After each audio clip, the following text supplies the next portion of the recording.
From the nation's earliest days, faith has sailed with freedom. On 28 November 1775, before America declared independence, the Continental Congress ordered that divine services be performed aboard all ships of the Navy. From that moment, the Navy Chaplain Corps was born. An unbroken line of service carrying the light of faith and compassion across every ocean and battlefield. The first chaplains were both ministers and missionaries, standing the watch beside sailors and Marines.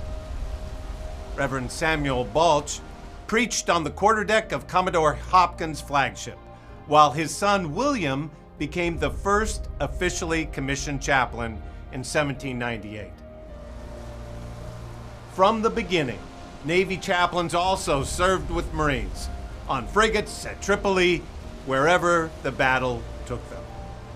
In the mid-19th century came what Lieutenant W.W. Edel later called the Golden Age of Navy chaplaincy. Chaplains Charles Stewart, William Ryland, Walter Colton, and George Jones expanded the ministry beyond the pulpit, teaching, reforming, and shaping the moral spirit of a young Navy. Through the Civil War and World War I, chaplains served under fire and in far-off seas. Chaplain John L. Leonard went down with USS Cumberland rather than abandon the wounded. By World War I, chaplains preached in the mud of France and on convoys crossing submarine-infested waters, a ministry of courage and presence. At Pearl Harbor, chaplains were already at their posts. Father Aloysius Schmidt of USS Oklahoma helped sailors escape through a porthole before giving his life for others. By 1945, nearly 3,000 chaplains served across every front. Father Joseph O'Callahan of USS Franklin earned the Medal of Honor for valor amid fire and smoke. On Iwo Jima, Chaplain Roland B. Gittleson spoke words that still echo today. Here lie men who loved America because their ancestors did, and because they themselves were willing to die for her. In Korea's frozen mountains, chaplains shared the hardship of the 1st Marine Division. One Marine said, "Padre, we didn't feel the cold when you were there. In the darkest cold, faith kept its flame." In Vietnam, chaplains once again walked beside their Marines. Lieutenant Vincent R. Capodanno, the grunt Padre as we know him, served with the 1st Marine Division. On September 4th, 1967, he gave his life shielding a corpsman under fire. His Medal of Honor praised his courageous spirit and inspired men to heroic action. He said, "When I'm with them, I am one of them." 7 Navy chaplains fell in Vietnam. Their courage still endures.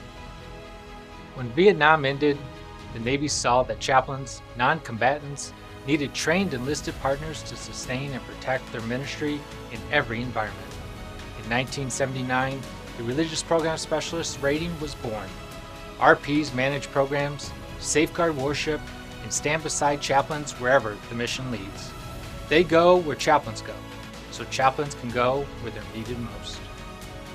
From Beirut and Desert Storm to Iraq and Afghanistan, chaplains have stood the watch, praying, counseling, and guiding through loss and resilience.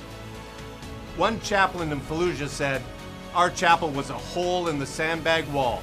Marines would stop, bow their heads, and go back to the fight." That was church. Today, chaplains serve everywhere. Surface, subsurface, air, cyber, and space, bringing faith and fortitude to every mission. For nearly 2.5 centuries, Navy chaplains have carried one sacred charge: to bring faith to the fleet and compassion to the fight. From Samuel Balch aboard a Continental frigate to Vincent Capodanno in the jungles of Vietnam, from Joseph O'Callahan amid fire to today's chaplains at sea, they remind us that courage and faith are one enduring strength. The Navy Chaplain Corps remains the conscience of the sea services, a ministry of presence, an anchor of hope, and a bridge between heaven and the deep. Called to serve, yesterday, today, and always.